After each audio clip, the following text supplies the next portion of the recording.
The broadcast is now starting. All attendees are in listen-only mode.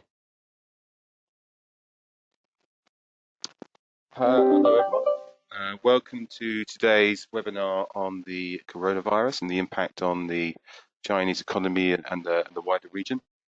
My name is Brian Mulligan. I am the Chief Marketing Officer here at CIC. Today's webinar will be mainly presented by my colleague and Head of Macroeconomic Research at CIC, Alexander Ivanov. So I'd like to thank you all for joining us today. We've got attendees from all different parts of the world, and it's great to have you all with us.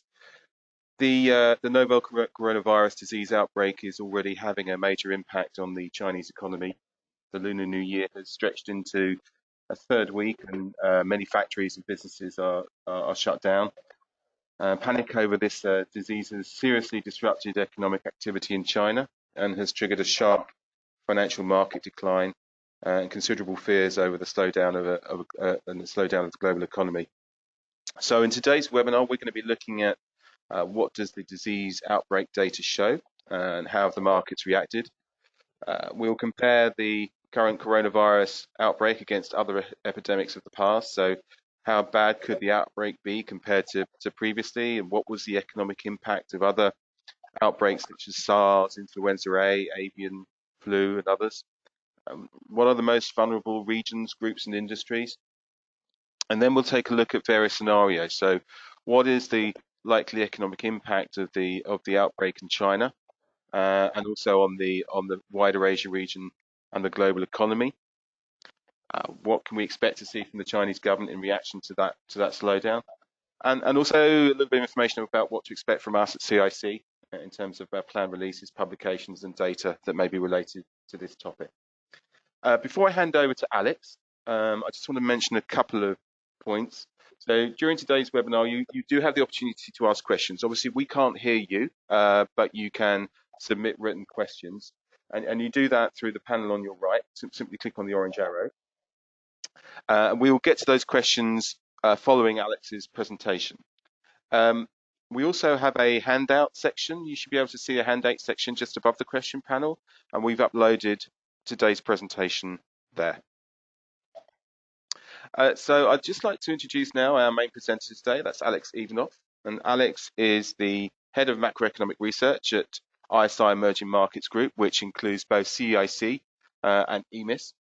He plays a pivotal role in our macroeconomic and quantitative analysis, and he previously worked as an EMIS Insights researcher, where he was mainly in charge of the industry analysis for China and industry forecasts for various emerging economies.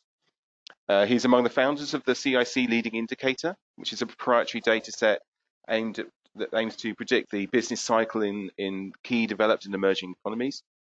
Alex holds a master's degree in applied mathematics and has specialized in mathematical modeling in macroeconomics at Sofia University. He's also a doctoral candidate at the Warsaw School of Economics and a research scholarship holder at the Bulgarian National Bank. So I'm now going to pass over to Alex. Let me just change the presenter roles here, and Alex. Yes.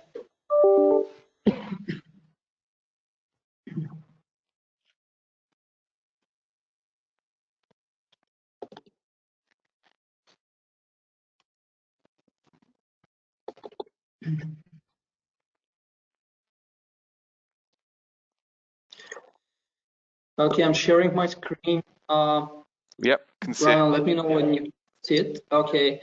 So thank you, Brian, and thank you all for joining this webinar today.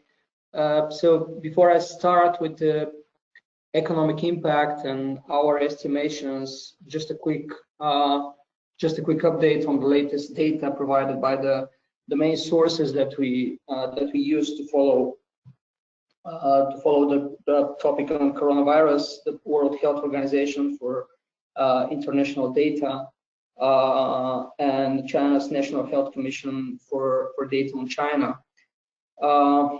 So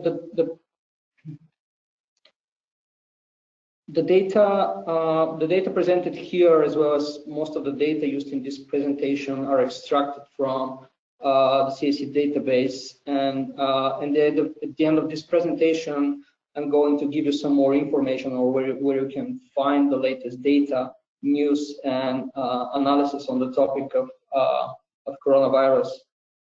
So as of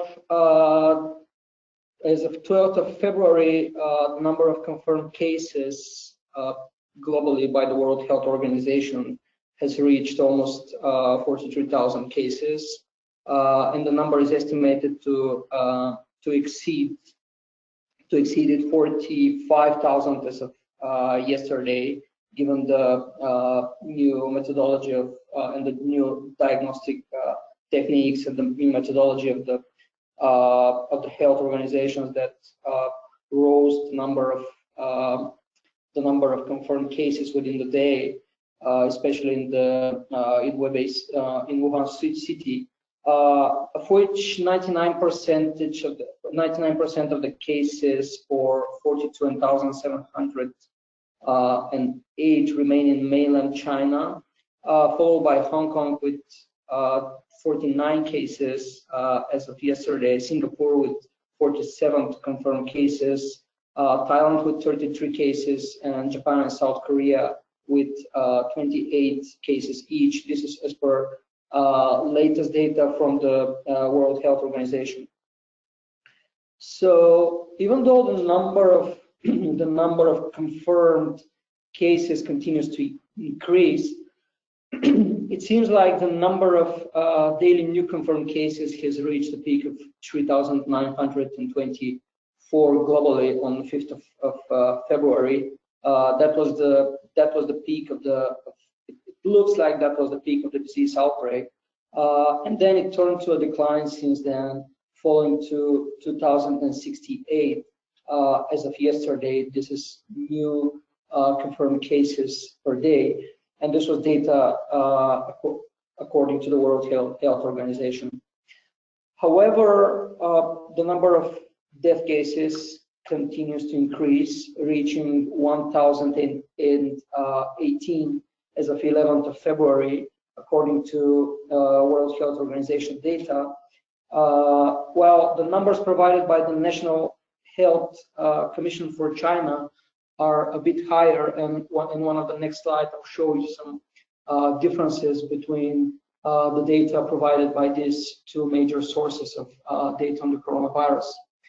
Going on China, as of 11th of February, the latest available aggregated data for the whole country as of yesterday, the number of confirmed cases reached 44,653. But again, the number of daily confirmed cases has peaked on 5th of February at 3,886, and then declined to 2,015 on 11th of February. So the number of confirmed cases is, as you may have noticed, in China, according to the data of the Chinese National Health Commission, peaked one day earlier than if we look at the data by the World Health Organization. More than 78% of the total confirmed cases are in the province of Hubei, with majority of them registered in the city of Wuhan, followed by the province of Guangdong with 1,241, Henan with 1,169, and Zhejiang with 1,145.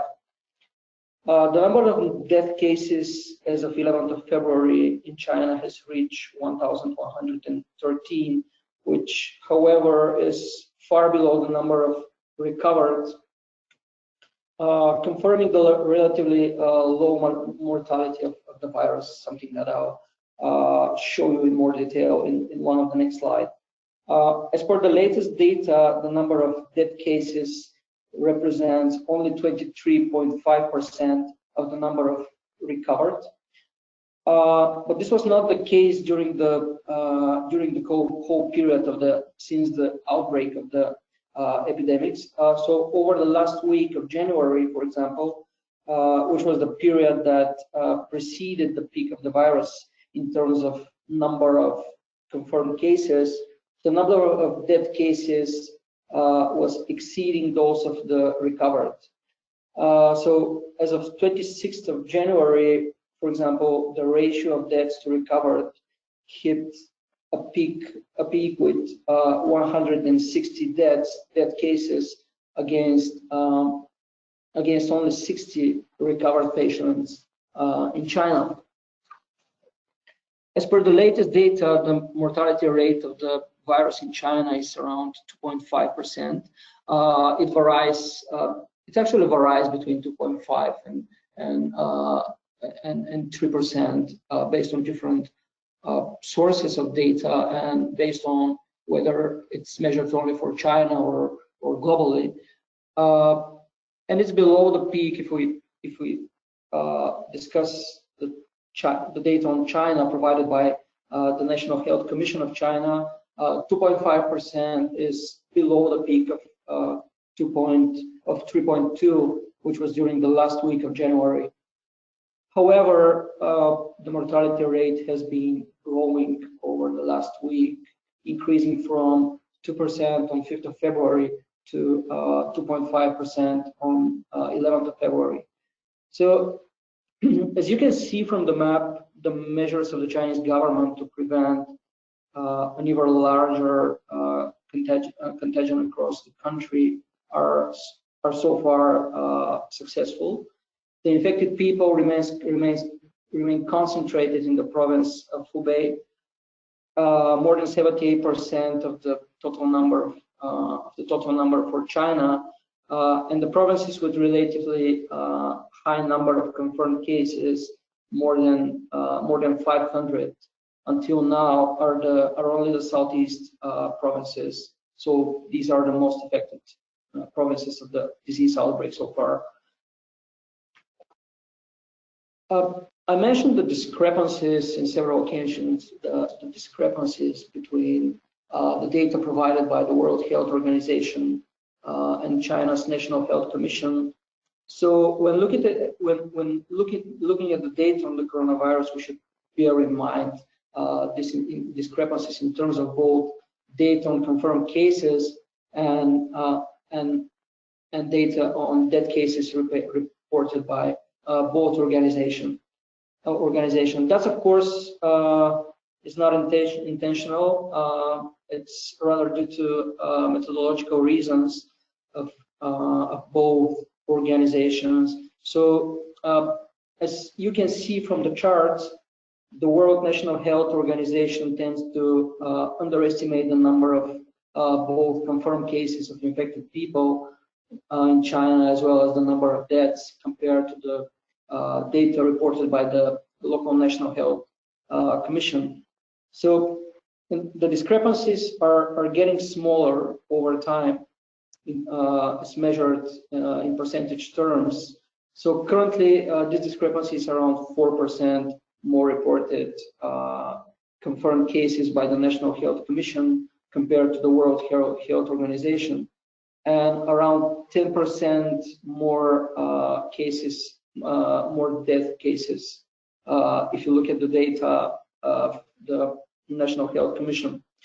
However, as compared to the last week of January, the discrepancy rate was more than 35% for the confirmed cases and more than 30% for the death cases.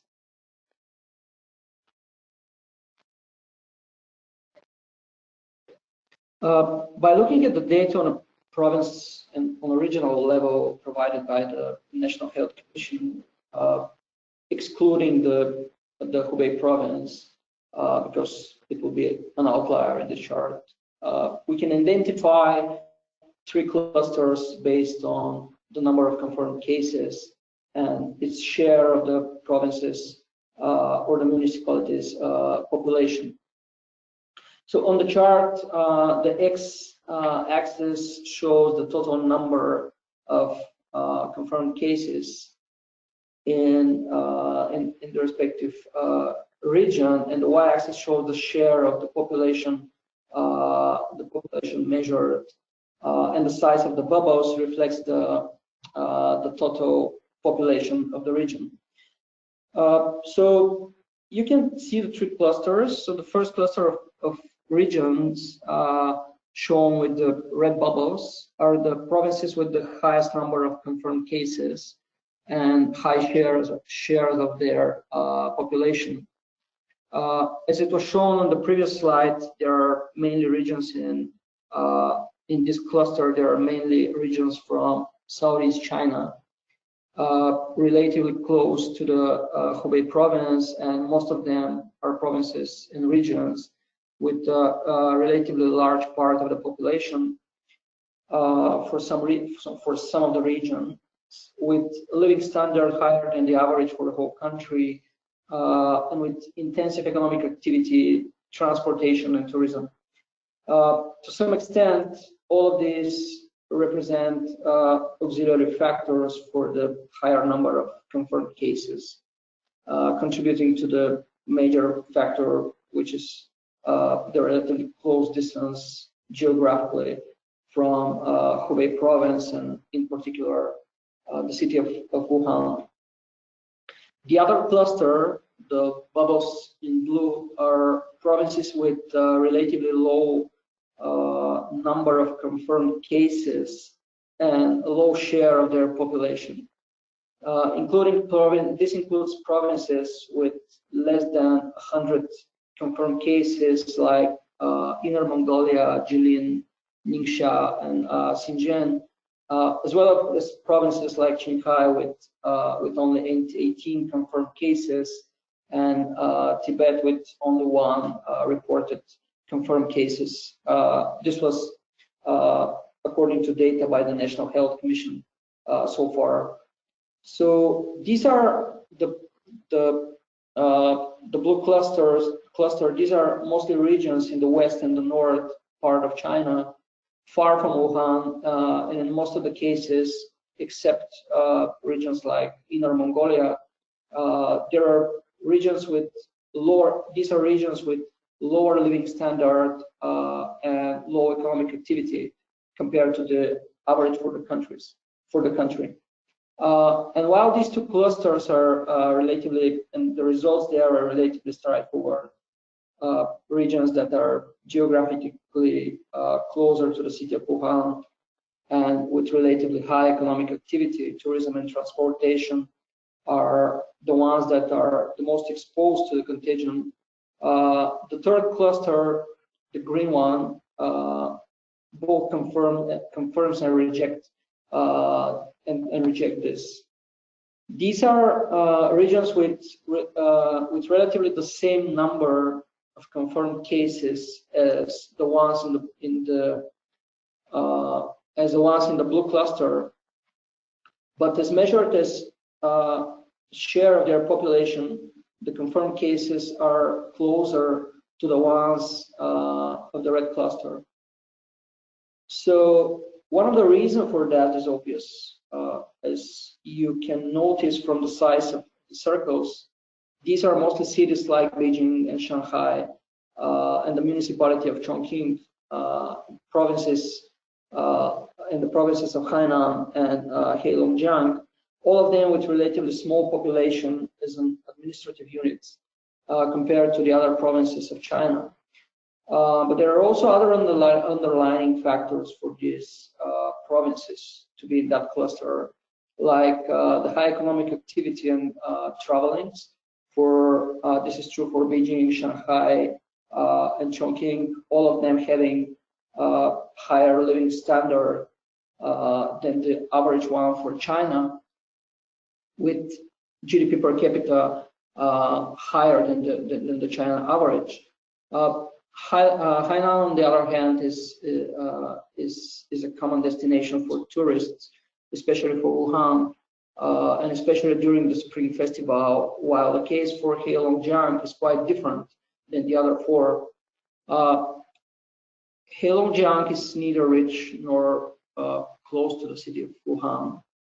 It has the 5th lowest GDP per capita in China, and it's located on the northeast, near the North Korean border, which is geographically far from the Hubei province.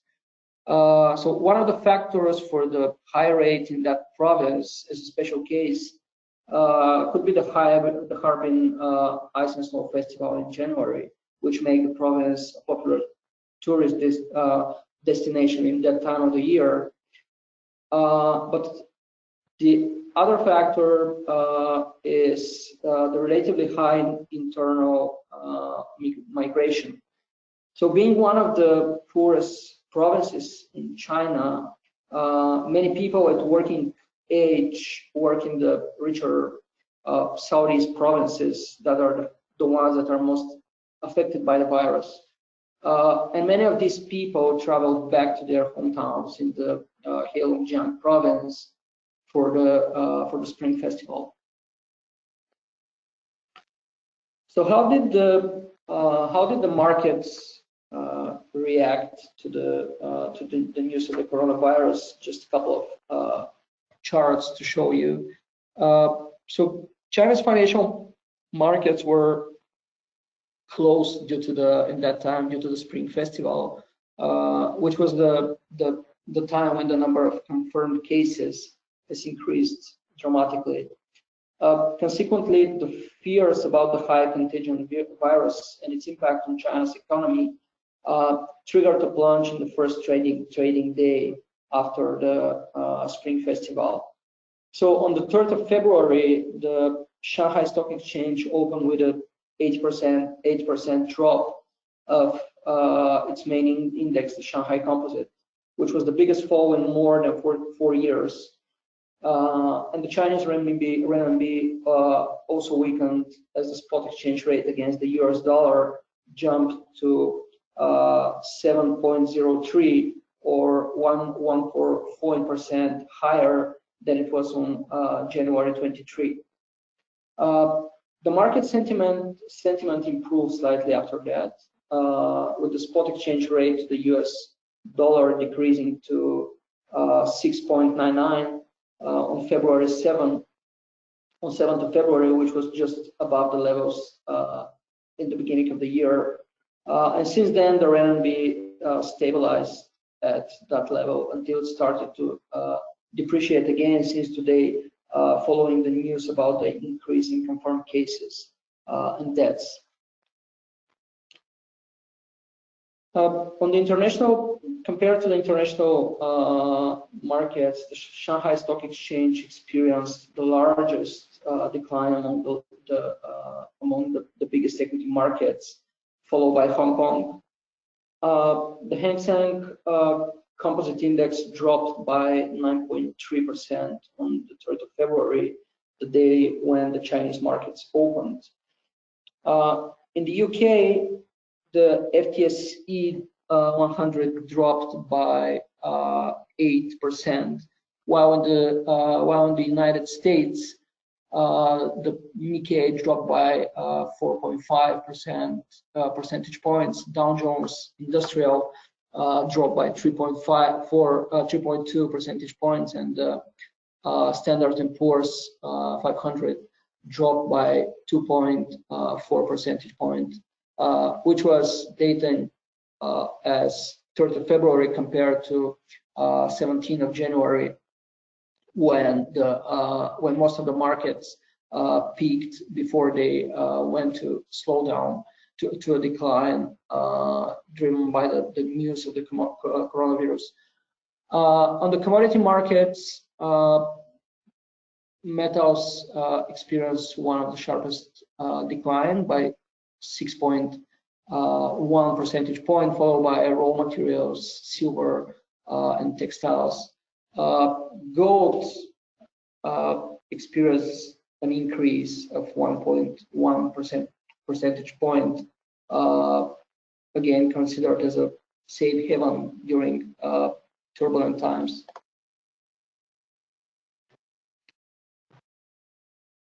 Here's a chart to compare the scale of the coronavirus against one of the 2 previous disease outbreaks that had high impact, namely SARS in 2003 and the outbreak of Ebola in 2014-2015. So you can see that in terms of the number of confirmed cases, the coronavirus developed developed much faster, with more than 4 times the confirmed cases of both SARS and Ebola for the same period after the disease break. The same period in terms of number of days.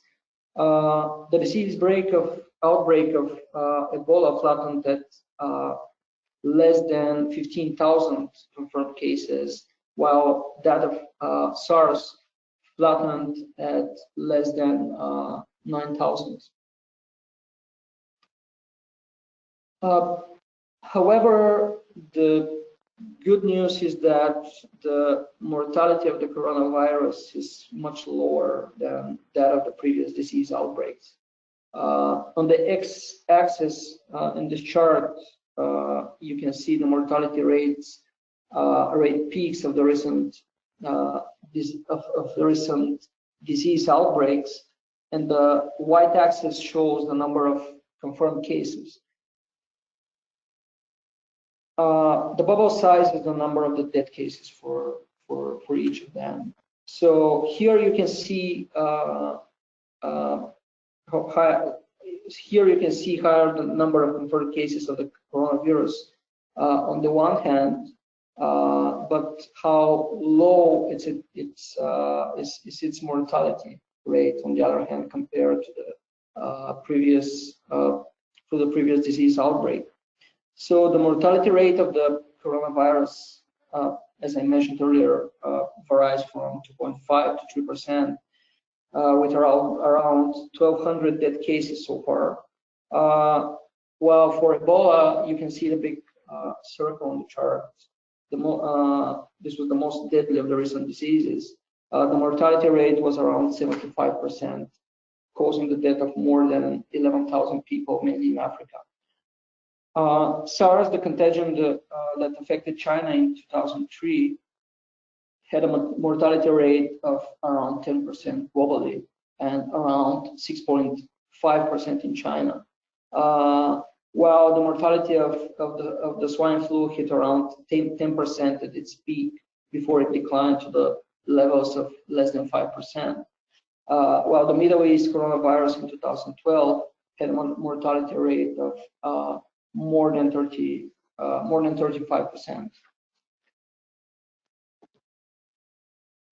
So going to the economic impact of the disease outbreak, we estimated the economic impact of the 3 recent large-scale disease outbreaks in China on the Chinese economy, and the areas of the economy that are the most vulnerable to such events like tourism, retail, transportation, etc.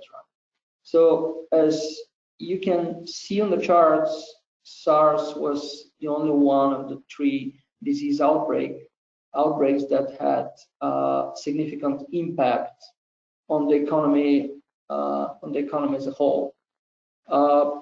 We estimated the SARS effect to have minus 0.2 percentage points on the overall economy, while for the other 2 diseases in China, there was no significant impact on the overall economy. So for the different industries, the services was due to the big effect on the tourism. Services was the one that was the most affected by three of the outbreaks. But again, the effect on SARS was the effect of SARS on the economy was much bigger than that for the other disease outbreaks. And you can see on the third chart the effect on tourism that we estimated. So the effect of SARS on Chinese tourism revenue was more than 20 percentage points on average per month, while per year, while the effect on tourism arrivals was minus 16.1 percentage point. Same for the retail sales. Here the difference is that we identified a strong impact of the H1N1 disease outbreak on the retail sales, which was comparable to that of the SARS, but again, there was no significant effect on retail sales of the other virus, H7N9. So on this table, you can see the estimated impact of SARS on the Chinese economy in more details. Based on our results, the accommodation and catering, as well as the transportation industries, were the most affected ones.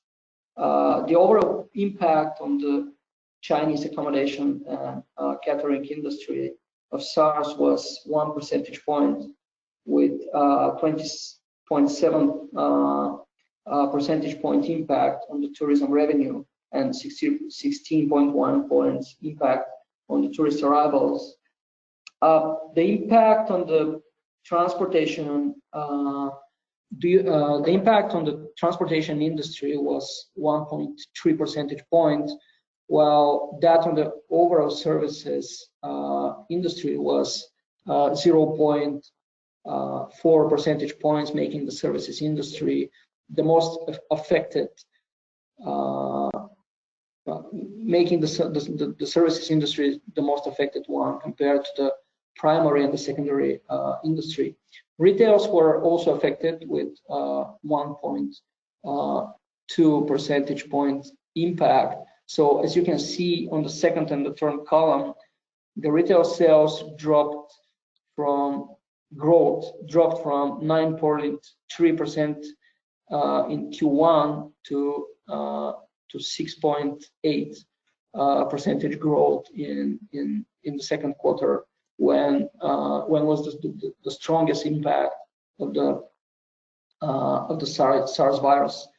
The last three indicators on the table in terms of the policy measures of the Chinese government to combat the impact of SARS on the economy, the total government spending annual growth rose from 11.2% in Q1 to 20.9% in the second quarter. So as you can see, there was a big increase in government spending in an effort of the government to offset the effect of the SARS on the real economy.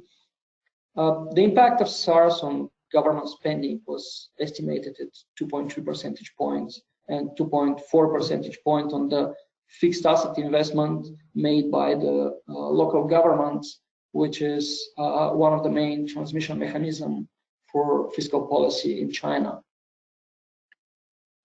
In terms of monetary policy, SARS has 0.6 percentage point effect on the monetary policy, indicating that the effort of the People's Bank of China to stimulate the economy were also strong.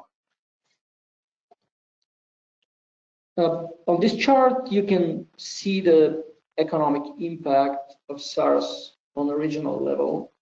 The y-axis shows the estimated impact of SARS on the region's average GDP growth during the entire period of the disease outbreak, while the x-axis shows the change in GDP growth in the second quarter of 2003 compared to the previous quarter. So according to our estimations, the SARS disease outbreak was among the main reasons for the growth slowdown in some of China's regions. As you can see on the chart, the region with the biggest slowdown, Beijing, Yunnan, Guangxi, and Shanxi, were among the regions that were the most affected from SARS. On the other hand, the regions when the growth accelerated the most was regions with no or very little significant economic impact from SARS, like Inner Mongolia, Ningxia, and Hebei.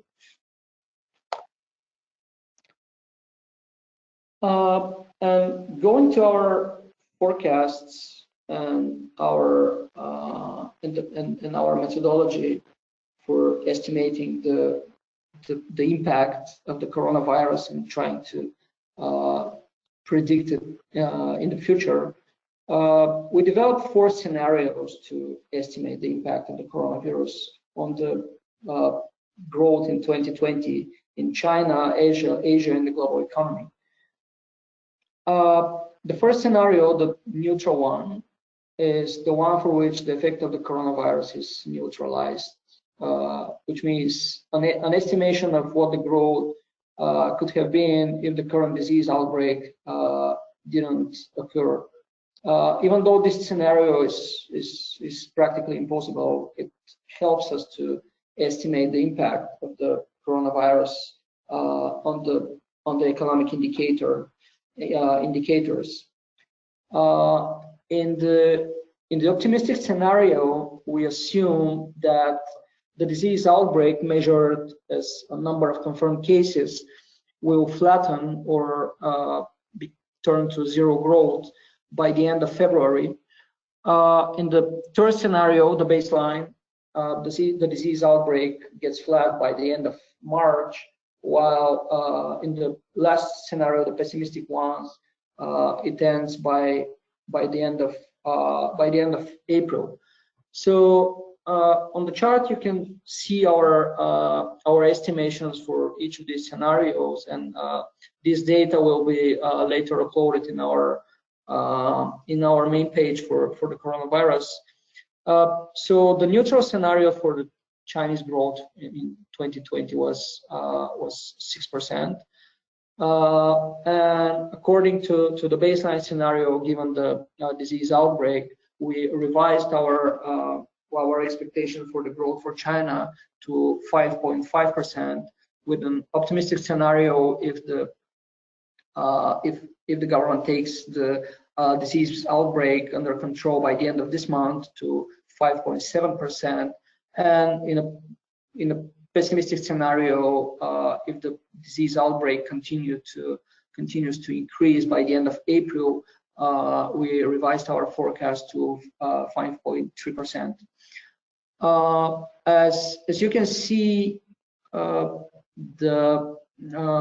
of the 3 major industries will be affected.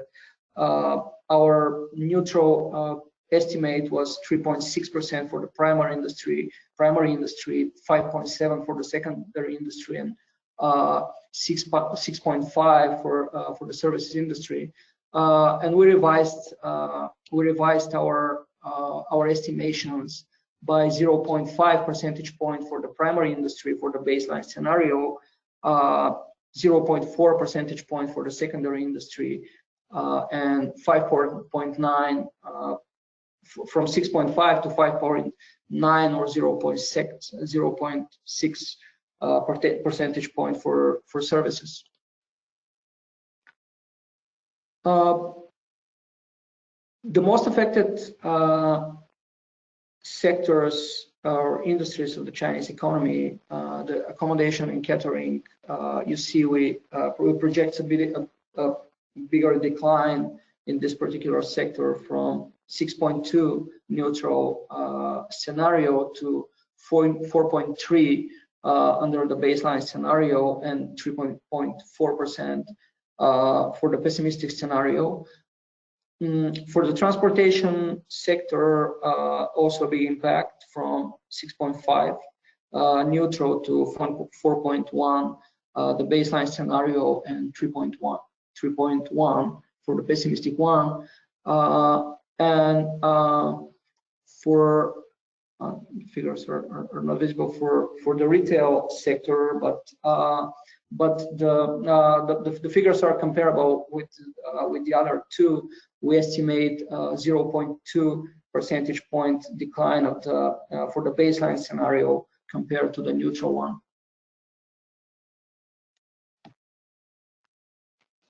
Here's some predictions for the global economy as well. So our estimation for the world economy was 3.3 for the neutral scenario, but we revised it to 3% in the baseline scenario, and 3% also for the pessimistic scenario. For the advanced economies, the impact will be much lower than that for the emerging and developed economies. So the neutral forecast 1.6 and the baseline scenario of 1.5 percentage growth for 2020. And for the emerging and developing economies, it will be the biggest impact will be there from 4.1 to 3.4% in the baseline scenario. And here are some projections for some of the major Asian economies.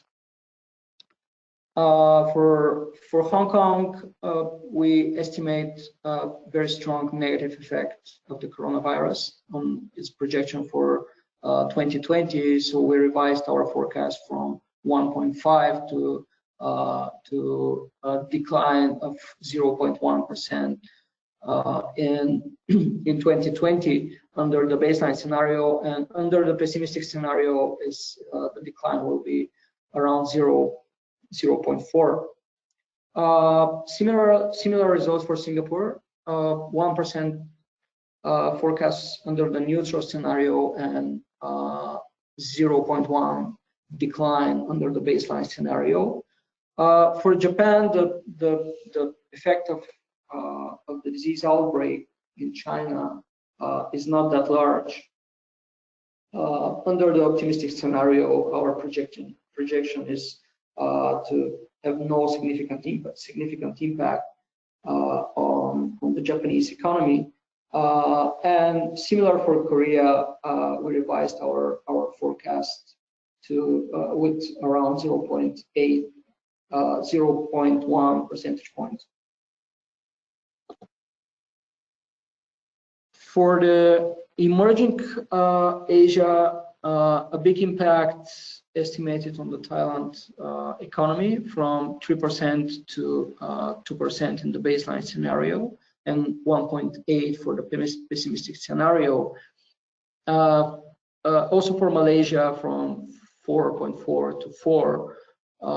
For Indonesia, from 5.1 to 4.7 under the baseline scenario, and for the Philippines, from 6.2 to 5.7 and 5.6 for the pessimistic scenario. These were our estimations on the impact. We'll continue to with the new developments. We'll continue to develop our model, and we'll continue to update our estimations with the latest news and the new release data. So here, just before I finish and give the floor for questions, here are some ways that you can follow the developments of the coronavirus using our platform. So on the CIC database, there is a daily database on disease outbreaks containing up-to-date daily data on the coronavirus disease, provided by three different sources: the Center for Health Protection for Hong Kong, Ministry of Health and Welfare for Taiwan, and World Health Organization for international data with detailed breakdowns by country and by regions in China. So these are daily data that are up to date. If you for comparison, here you can access also daily data for the Ebola virus, influenza A, and the Middle East coronavirus, as well as for SARS. These were the data that we've used for our estimations, and these were the data that I showed you during this presentation. For China specifically, we provide much more detailed data in China Premium Database under the health sector. There is a section on the disease outbreaks, and you can see here daily data provided by National Health Commission on the coronavirus, as well as on the other recent disease outbreaks in China, like SARS, the avian influenza, and the influenza A. A part of the data here are some analysis that we have for the coronavirus. So, and in the CDM platform, under the analysis section in CIC Insights, you can find the coronavirus data monitor, which use the data set that I've just shown you and present some maps and data visualizations that are updated in real time, so that you can follow the recent data on the coronavirus.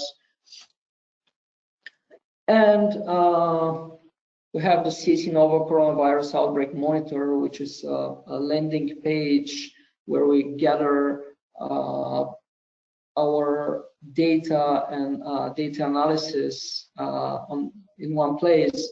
And also here you can find some recent news by our partner Caixin, as well as from other providers, all of them related to the novel coronavirus outbreak. So that's all on my side.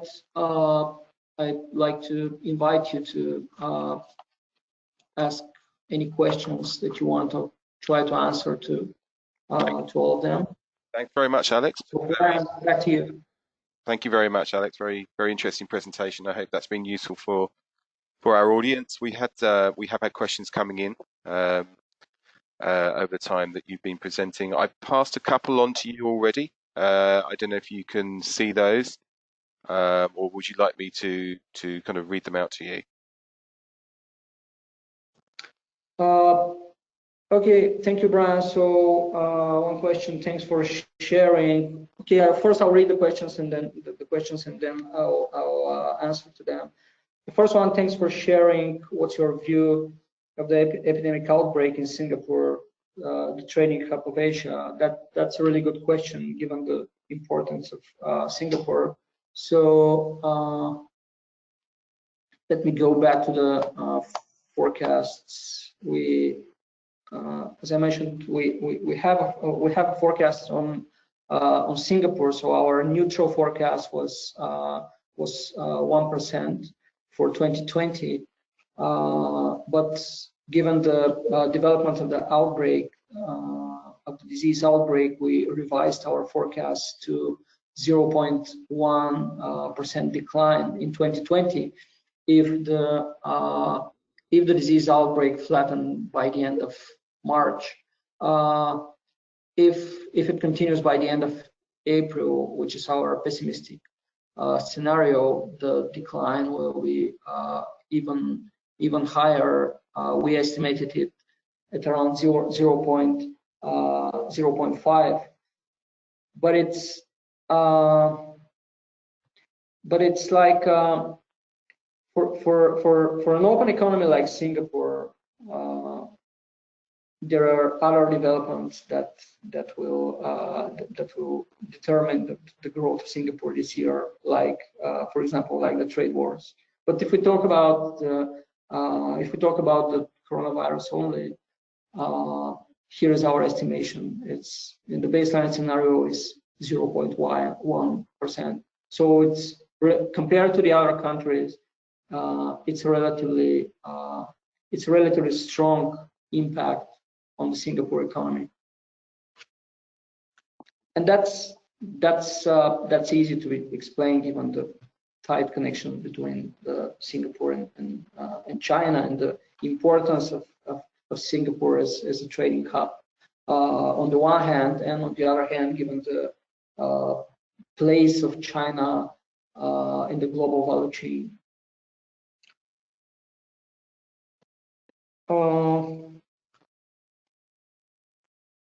Okay, another question. Let's see. For Indonesia, what are the transmission channel to the domestic economy? So it's important to mention that our estimates on other than China countries, I mean other than China, are made based on the economic impact on this country of a slowdown in the Chinese economy.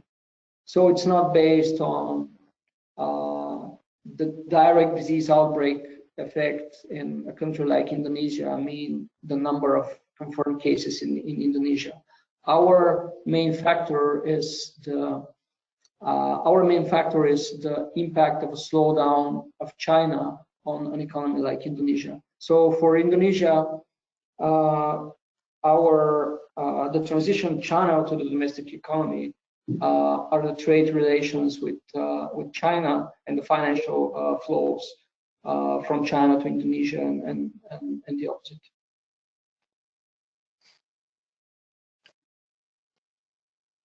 Another question: do you see the fear factor as overblown, and how will this affect investments, tourism, domestic consumption across the region? That's a very, very good question, and that's a very good point. The fear factor is actually, from the economic point of view, the fear factor is one of the most important, because even in our methodology for making this estimation, so what matters the most is not the number of confirmed cases, for the economy. It's not the number of confirmed cases or the number of deaths. What matters is really the fear. What matters is the measures of the government to protect the population, like in China. The Spring Festival holiday was extended for about 2 weeks. So this is something that caused a real effect on the economy. Not so the numbers, the number of confirmed cases or number of deaths, because they don't have a direct effect on the economy, because they still represent a very small part of the labor force of a country like China. So what matters is indeed the fears, the measures, the factors that don't open on time. There are no people in shopping mall. This affects the retail sales. Tourists cancel their reservations. It's because of the fear of the disease. Even the reaction of the financial markets, as you saw on the chart, there was a big decline the first days because of the fear of what's going on and what's going to happen after that. But then it normalized. So yeah, the fear factor is, I would say, one of the most important for the economic impact, not only for this disease but for similar external shocks.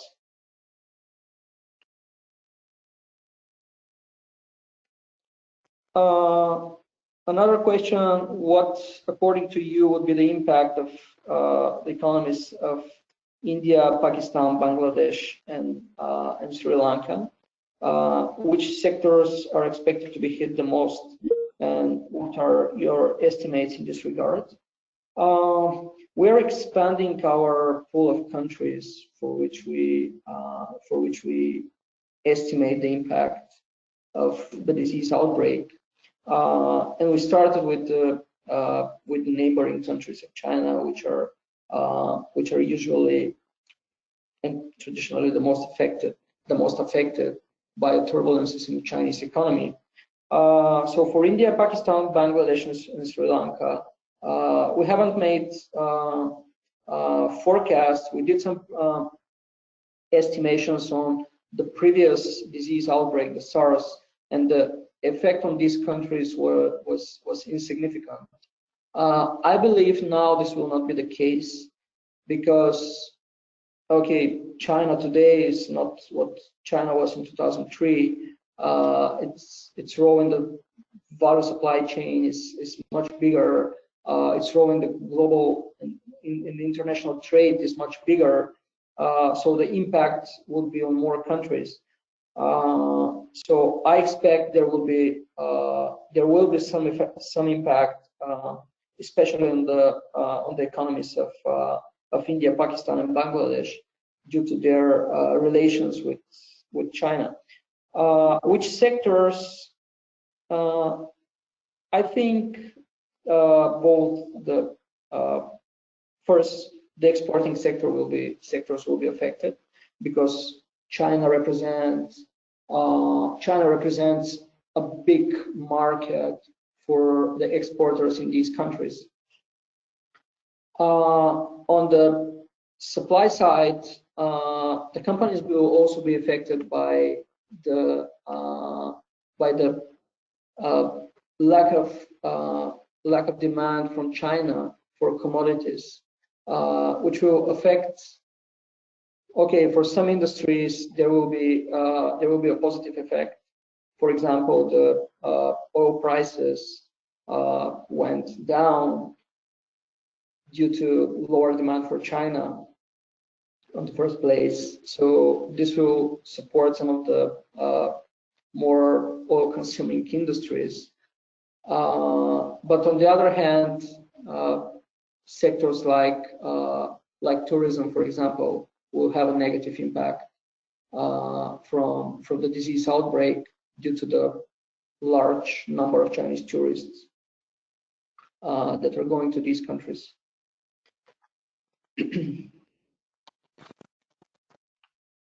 So Alex, we have. Sorry, Alex, we're about to hit our hour mark. Maybe one more question, perhaps, if you want to cover that off. Okay. So one last question, and I'll try because there are many questions that I see.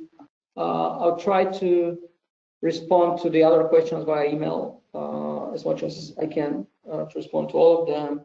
So one more question: what will be the effect on the Chinese economy in the long term?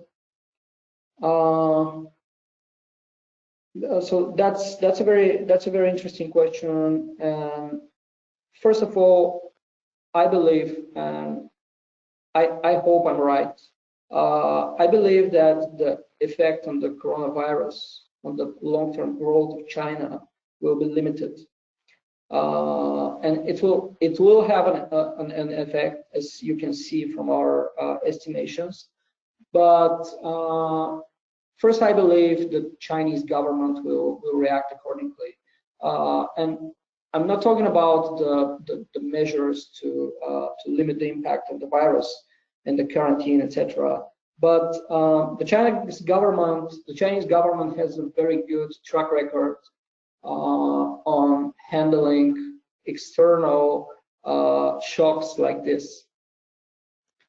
You can see the measures that they had during the stock market decline in 2015. I show you the effect on the SARS, and I believe they'll handle the situation now. Moreover, this is the 5th year of the 5-year plan, and I believe the Chinese government will do their best to reach their targets.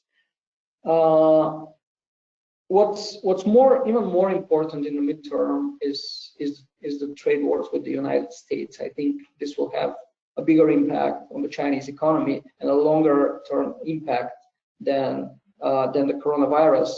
But it's also something that the Chinese government can handle with a demand side measures like using the instrument of the fiscal policy. To me, in the long term, and just the last question, I see we're running out of time. To me, in the long term, what matters for the Chinese economies are more structural problems that should be handled from supply side, and I see some progress on some of them. For other, not so big progress, but I'm talking about structural changes in the Chinese economy, like aging population, technological change, slowdown, to name a few, and the indebtedness of the state-owned enterprises. I think these are the things that matter more for the Chinese economies, even though the coronavirus is in the news now. Great. Thanks very much. Thank you very much. Thank you. I think we've hit the hour mark, and although there are other questions, unfortunately, we're probably going to have time to answer them all. As Alex mentioned, we will try and address them by email. If you sent in a question and it hasn't been answered, I'm sorry about that. We'll do our best to answer it for you offline. Thanks so much for joining. Thank you for sparing your time today. Obviously, we all hope that this situation gets better soon and it doesn't become too big an issue for us all. But in the meantime, thanks again for joining. We will obviously keep in touch with you about this issue as you go along. If you're a CIC client, do keep in touch with your account manager if there's any data or you don't know where to look for the data within the platform.